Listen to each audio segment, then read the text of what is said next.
నిజంగానే మహనీయులు. మనకు లేకపోతే 20 సంవత్సరాల క్రితం ఊహించుకుంటే పేదరికం ఇవన్నీ ఉండేటివి.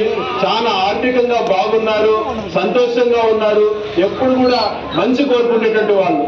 మీకు కూడా దేవుడు ఎప్పుడు చల్లగా చూడాలని మనస్ఫూర్తిగా కోరుకుంటూ, ముఖ్యంగా ఇప్పుడున్నటువంటి ఎప్పుడు చంద్రబాబు నాయుడు గారు శాశ్వతంగా మీ గుండెల్లో నిలబడాలి, పేద ప్రజలకు ఏదన్నా చేసి నా పేరు కూడా పేద ప్రజలు తెలుసుకోవాలి, నన్ను కూడా గుర్తుపెట్టుకోవాలని ఆలోచన చేయడు.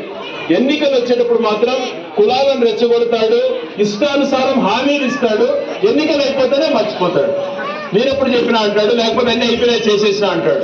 ఇప్పుడు 18 సంవత్సరాలు దాటినటువంటి మహిళలకు డబ్బులు ఇస్తానన్నాడు, 15 ఇచ్చినాడా? అన్ని అయిపోయినాయి, పటాకులు కలుసుకోండి అంటాడు వల్ల. అలాగే సంవత్సరానికి 3 సిలిండర్లు అన్నాడు, ఇప్పుడు 1.5 సంవత్సరం అయింది, ఒక సిలిండర్ ఇచ్చినాడు, అంతేనా?